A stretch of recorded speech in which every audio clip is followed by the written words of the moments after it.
Want to welcome our YouTube family to Bot Radio Network AM 640 FM 100.7 studios as we have a program we're about to record for a show that will air today, which is May the 15th in the afternoon at 3 p.m. Central Time. But sometimes I like to bring the camera inside and let us record while we do the interview so you can catch us, another resource for the work that we do. But hey, we're going to be talking, just kind of hang tight and learn from our guest today as we open up our show. Stand by. Water connects every aspect of life. Access to safe water and sanitation can quickly turn problems into potential, empowering people with time for school, for work, and contributing to improve health for women, children, and families around the world. Today, 844 million people, that's 1 in 9, lack access to safe drinking water. 2.3 billion people, 1 in 3, lack access to a toilet. With a total population of 31 million Peruvians, 3 million lack access to safe water and 5 million lack access to improve sanitation. Today, we're going to take you to Peru and learn about the work of the Liquid Legacy. Piet Stridham directs this work from his home right here in Memphis, Tennessee. Piet has been a longtime friend of mine. He's actually been on this show under a different title, but he's a dear brother. And Piet, God bless you. Thank you for stopping by on Mid-South Viewpoint. Thanks for having me. We kind of ran into each other at one of our favorite hangouts, which is a nice coffee shop in town. Yeah, it's one of my favorite spots. I'm a little biased about it. Yeah. I tell you what, it's nothing like stopping by the Hub. We'll go ahead and give a plug to the Hub. Absolutely. But so I know that you had through the church, you have taken trips to Peru. And so I'm looking forward to kind of learning more because I didn't realize that you have a new work now called the Liquid Legacy. So what does this mean for you? Yeah, it's, the last 4 or 5 years I've been going down to Peru with the church as a missions pastor, leading several trips, sending folks down there, doing everything from various ministries, but also we kind of got caught up in the water issue there. It's an issue across the world, but especially in Peru, we found that there was nobody really addressing the issue of the lack of clean, safe drinking water. And so we installed our first system through the church about 4.5 years ago. And I think the church is up to 7 systems out there right now. And then last year, towards the end of last year, we launched the Liquid Legacy as kind of a standalone nonprofit. And the idea with it being that, and I'll tell you a little bit more in a bit about the history of Memphis and the connection with Pucallpa, Peru. There's a long, rich history there. Yeah. But we launched the Liquid Legacy, basically bringing a lot of different visions, a lot of different work that's been going on, kind of together under one roof, as well as the ability to go beyond the walls of the church and basically provide an avenue for everything from individuals to corporations to groups to ministries to different churches to be able to partake in the work down there and be able to make a difference down there. I like what you say, especially when you talk about networking various groups that are doing good things, for the kingdom and helping people in vulnerable situations. When you look at lack of medical conditions and safe drinking water, and sometimes it's like you look at a colony of ants. They're working together, they're getting things done, and it's neat to see when you can network, people like-minded together, what can be accomplished. The name, the Liquid Legacy, I've got to ask you about that because it really stands out. Tell me about that. That was the toughest thing about this whole thing is what do you name a new ministry? And we landed on the Liquid Legacy, and it's kind of a play on words a little bit. Liquid obviously referring to the water and the legacy that we can leave by changing these lives. It's the legacy side, we play both sides. It changes my legacy when I go down there. It changes who I am. It changes how I view the world. And therefore, when I come back and come back to my life in Memphis, hopefully my life looks different. Hopefully my actions are a little different. And through that, I leave a bit of a different legacy. But the flip side of the legacy is on that side, when you can touch a life, when you can change a life on that side, when you find a young person that you can invest in and resource, you change their life and their legacy as well. And so Liquid Legacy refers to the water, refers to the change of life, both here and in South America. But then, we also play a little bit on the liquid assets that people can use to bring that change about. I really like that, Piet. Part of your goal is to help Peruvians to rise up and take on Hmm. leadership roles within their families, villages, workplaces. You say turning the obstacles they face into opportunities. Let's talk about some of those obstacles that they face that Hmm. quality drinking water is really a kind of a result of some of those. Yeah, absolutely. I mean, the big thing with not having access to clean, safe drinking water is there's a growth stunting that happens when you have, because the reality is when you drink bad water, when you drink contaminated water, the big thing that it has in it is parasites. And so when you ingest that water, you drink it, you brush your teeth with it, you cook with it, whatever you do, you take that parasites in, and those parasites, the first thing that they live off of is the nutrients that you take in. So it doesn't really matter what you eat. It doesn't matter how many vitamins you take. When you have parasites inside your body, they will be the first ones to feed, not your body. And so it stunts your growth. It stunts your brain development, those kind of things. And so it affects the whole family that way. So when you have generations that have been stunted in their growth because of parasites, they have a lot of obstacles to overcome. But we've seen there how a little bit of change and giving them access to clean water, giving them access to sanitation, bringing the education that comes with that. We take so much of the education for granted here. Uh, that changes their lives. It changes the lives of the adults. It changes the lives of the kids, and it gives the kids the opportunity to finish school. It gives them the Yeah. opportunity to go into the workforce to be difference makers. Well, Piet, you talked about taking things for granted. We live Hmm. here. Uh, the very first artesian well in Memphis was drilled back in 1887. Dr. Jerry L. Anderson, who's the director of the Groundwater Institute at the University of Memphis, is also a nationally known expert in the field, said Memphis has the sweetest, most wonderful tasting water in the world. He said in part because of the presence of so few minerals that the water can be used. Just little treatment is needed to be Hmm. able to make it taste so good, and we benefit from that. Now, I know originally you're Absolutely. from South Africa, Yeah. so I don't know what the water, drinking water is like there. If you have similar water that we have, Hmm. but I mean, we take it for granted, don't we? And we just turn our Yeah. faucet on, And we leave uh, it running. yeah, and just leave it running, and Yeah. water our yards and all that we do. I mentioned to you before we started the show, I traveled to Israel twice last year and learned about the conditions there, and Hmm. how they resource water and do so much to preserve water. Yeah. And but there's so many places. But we talked about that number: 844 million people, 1 in 9, lack access to safe drinking water. Yeah, and like access is a broad term because in these statistics, the way that access is defined basically is can you get to clean water? Not is it in the faucet that you turn open in your house? Um, is can you get to clean water? So access could be a 12-mile walk.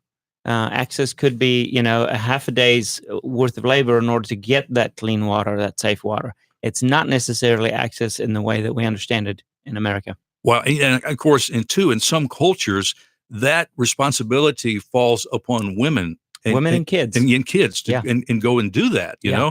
And as you said, it could take all day just to Yeah. bring a bucket of water back to their families. Yeah, absolutely. And then, in the where we work, most of our work so far has been in the Amazon jungle regions of Peru. Water is not scarce. You're in the Amazon rainforest. There's water everywhere. 99.9% of the water in the rainforest is contaminated, though. And a lot of that has to do with education and a lack of understanding of health and hygiene and how that works. And so for those folks, they might live right next to a water source, and their clean water, their safe water, is a 3-mile walk. Well, if you have to walk 3 miles to get a bucket of clean water, or you can just scoop it out of the river right next to you, um, it takes a lot of education and cultural change to make that 3-mile walk every day. Yeah, my goodness. And now, much of the way you operate is done in and through the local church. Mhm. How have you initiated contact, built relationships with the local church there in Peru?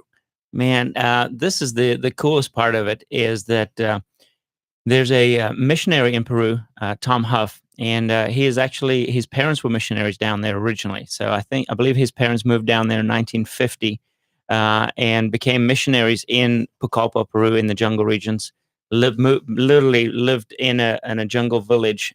Tom was born out there, and born and raised in the jungle most of his life. He came to the States later for a little stint when Civil War broke out, and then returned in his mid-20s with his wife to Pucallpa to continue the work of his parents. And so Tom is now probably not allowed saying how old Tom is, but he's older than me, and has been spending his whole life continuing the legacy of his parents. So he is, yes, he's American by passport, but by birth he's Peruvian, and he's networked with the work that his parents has done, and then the work that he's done with the local church there is so deep and so strong that was our into the country in a sense. My goodness. So he introduced us into the church leaders and the different church councils, the different church groups. And through that, we've built relationships with those folks. And now we have 12 or 13 local churches in Pucallpa alone that we work with directly. Tom is still in the mix of it. We work with him, but he's given us that introduction. So anytime we go in under the invite of the local church. So you're really standing on some solid shoulders that Absolutely. already established quite nicely there. Yeah, absolutely. Give us a little history about the city of Pucallpa. Yeah. Where's it located geographically? And tell me something about what the people do there. So we're in South America. On the west coast of South America, you have Peru, kind of, I guess, central part of South America on the west coast, kind of a long country that stretches along the coastline. And Lima is the capital. Lima sits right on the coast in the desert. It's the driest desert in the world. And from there, we do a quick little hour and 15-minute flight over the Andes Mountains. So as you cross over the Andes Mountains, you get into the what we call the low jungle side of the Amazon jungle. So it's an hour and 15-minute flight inland from there.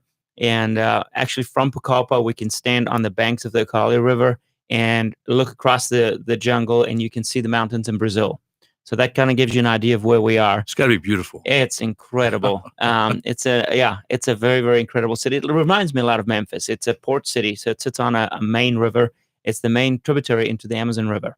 And the Ucayali River flows north, and Pucallpa sits right on the bank of that river and is a major port city. So in 1980, when Dr. Shea here from Memphis started going down there, and I'll tell you a little bit more about that in a bit, there was about 20,000 people living in Pucallpa. Today, we see 750,000 people. Oh, my. Still an open sewer city. And so in a lot of ways, it feels very third world when you're there. It's open sewer. There's a lot of dirt roads. The infrastructure cannot keep up with the growth. And then you'll come around a corner and see a brand new mall with a KFC and a Pizza Hut in it.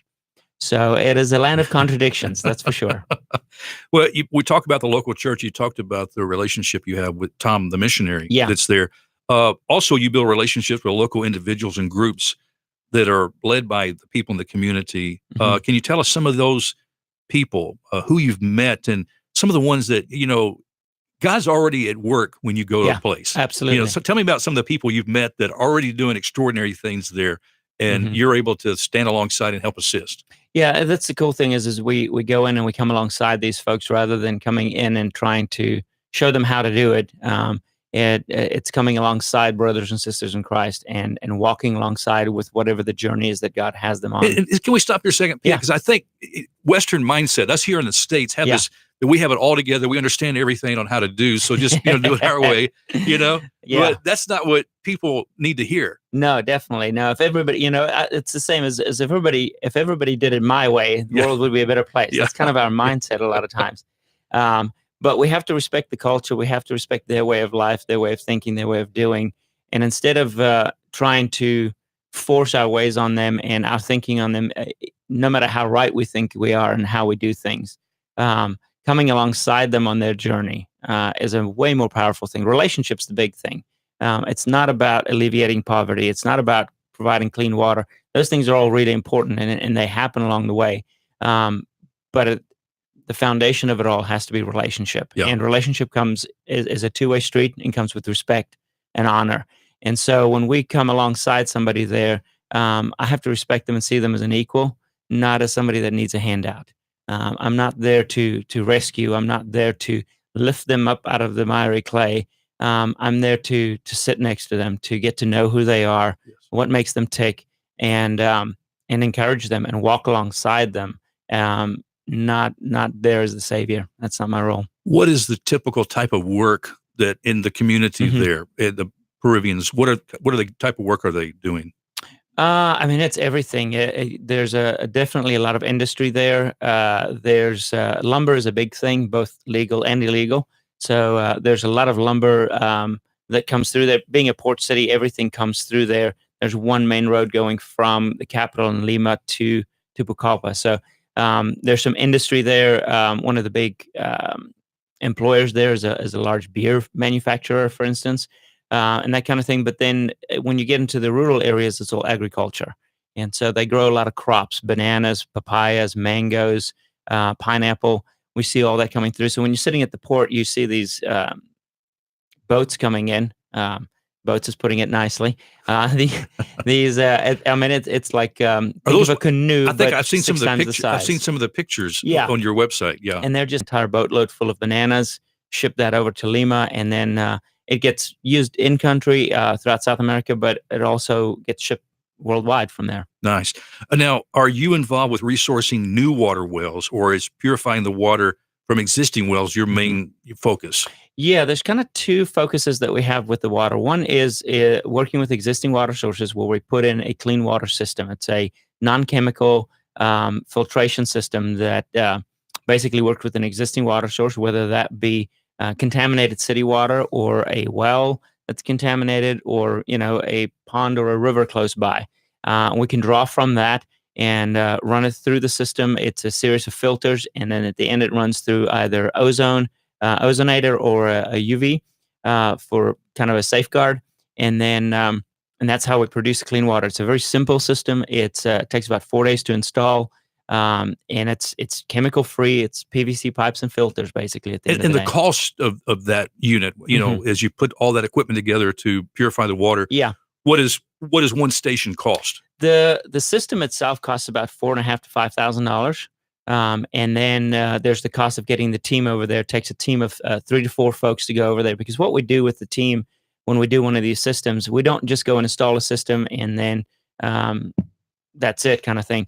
We walk alongside them. So it's kind of 3 parts to the system. One is the education side of things. We've got to educate the folks on health and hygiene. Why do they need clean water? And How so to use the clean is water? that something you do before you even start installing the equipment No, we do it at the itself? same time. Same Yeah. time. It all happens So, together. Okay. Yeah, the pre-work would be site evaluations and evaluating the water quality, making sure that the system we have is going to fix the problem, making sure the water, how contaminated is the water, is there metals in the water, minerals, those kind of things. So there's kind of pre-work with that, but also sustainability study. We don't want to put in a system somewhere and not be sustainable.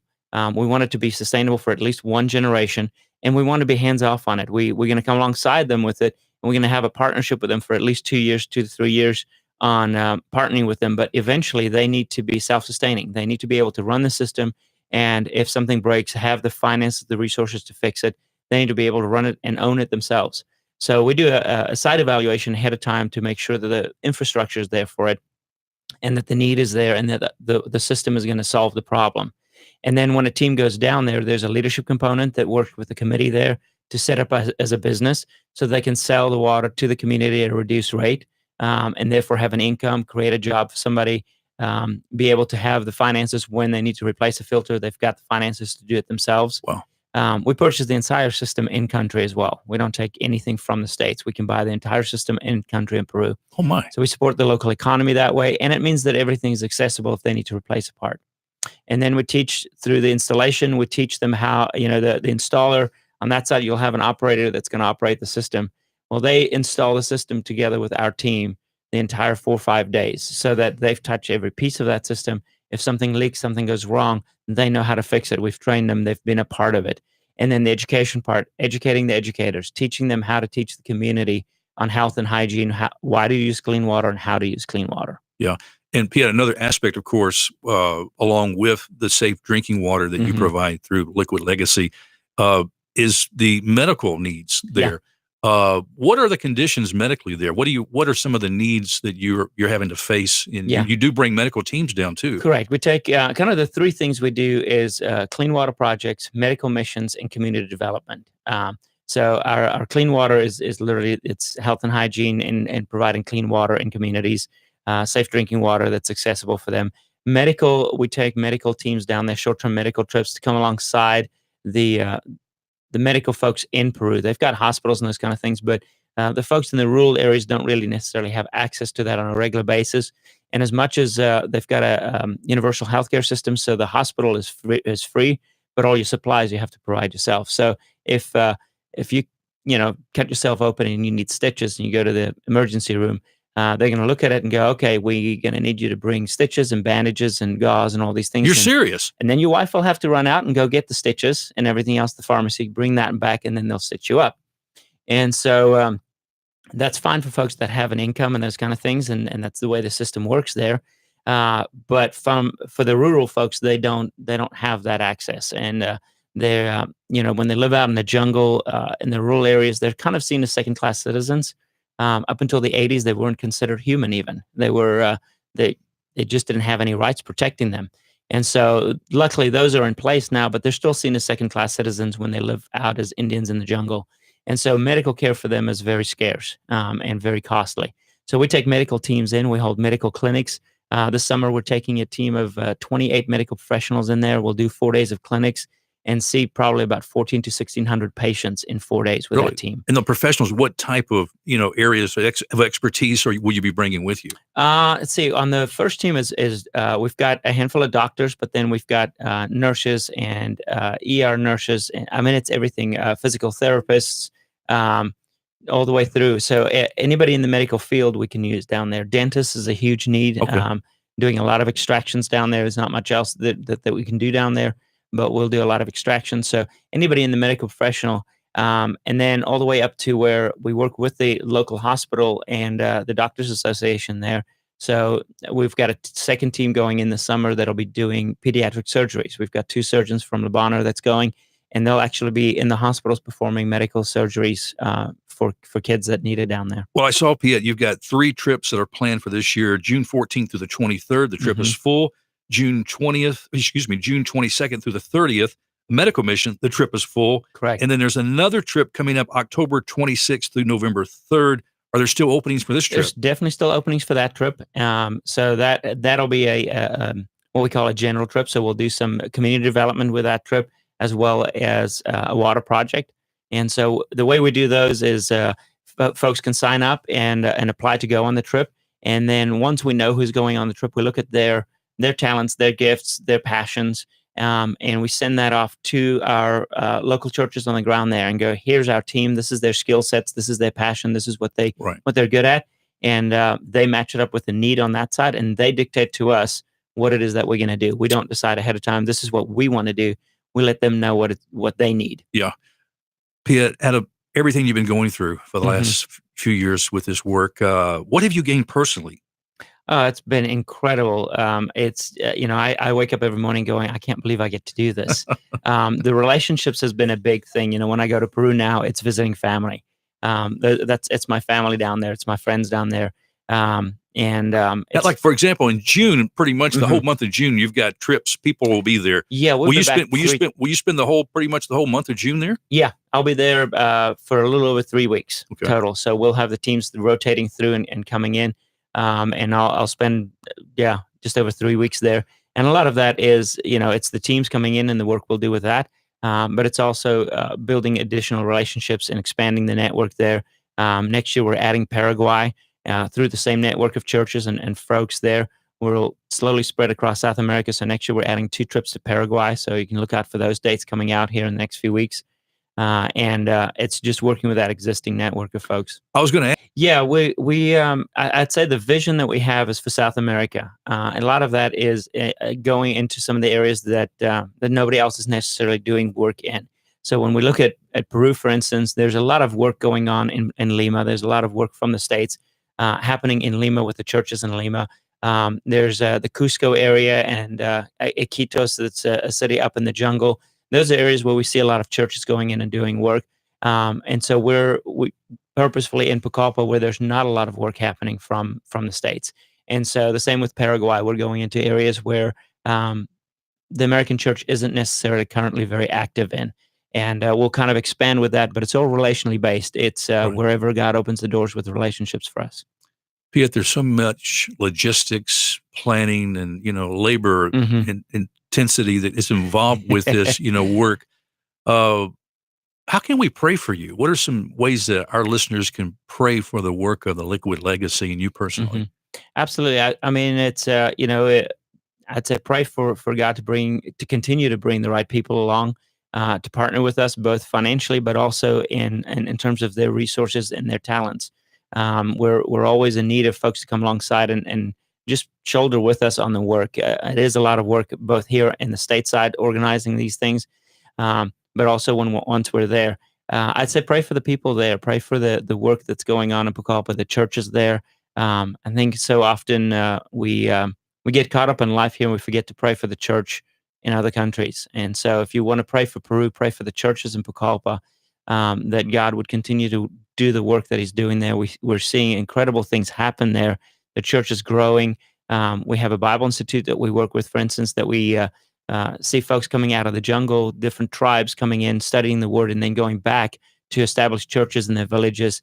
Right now, there's laws in place that we as Westerners cannot reach the unreached in the jungle anymore. So there's still unreached tribes in the jungle, in the Amazon jungle, and we are not allowed legally to make contact with them anymore. In the olden days, Tom's days, they would go out for months at a time and make first contact with these tribes. Right. We think of the Elliott stories and those kind of things. That's not legal anymore. There's a lot of laws protecting those folks. But what we train up indigenous Peruvians that are living in the jungle, train them up. They establish churches, they establish missions, and they can reach their own folks that way. Wow, this is so exciting. Wow. You're going to have to come back. Yeah. And we're going to plan on you coming back after some of these summer trips, maybe Absolutely. after the October trip. And if you can bring one or two or more of Yeah. those who've, traveled with you to get their, impressions and experiences to share those with our listeners. Absolutely. What about social media avenues? How can we Yeah. connect with you? Our website, theliquidlegacy.org, has a lot of information on it, and we're slowly working on keeping that up to date and updating it with new trip dates and those kind of things. So that's definitely a place to check it out. And then we're pretty active on Facebook and Instagram. So the Liquid Legacy Project on both of those, and you'll find us on there. And we try to post on there, some informative things, that just statistics about what's going on in the world as far as water and those Yeah. kind of things. But also sharing kind of the journey of what we're doing and the folks going on it. We've got about 70 folks over the course of the summer that'll be coming to Peru with us. So we want to share those stories with the world. It's a great work. Piet, God bless you, my dear brother. Thank you for what you're doing for Christ's kingdom, for the people in Peru, and helping bring not only clean drinking water and medical needs, but the heart of the gospel, Yeah. the full package of the gospel, sharing Yeah. Jesus' love. Thank you so much. Absolutely. It's an honor. Well, friends, that's all the time we have on this edition of Mid-South Viewpoint. I do appreciate you stopping by. I'm Byron Tyler, and we'll talk to you next time. Well, hey, YouTube listeners, watchers, thank you so much for joining Piet and learning about this amazing work, the Liquid Legacy. What a great name and a great work that's going on in Peru. Continue to pray for Piet and the work they're doing. Please subscribe to my YouTube channel, like this video, share this video. And Piet, you want to say any word to those watching right now? I just appreciate you guys tuning in and watching. Those of you guys watching after the fact, it Yeah. doesn't always have to be live. No. Check out our website, check out our social media. We'd love to hear from you. We'd love to have you on a trip. That'd be awesome. Come along. Yeah. And give that web address again. Theliquidlegacy.org. Theliquidlegacy.org. Well, we're going to say goodbye. Hey, thanks for watching.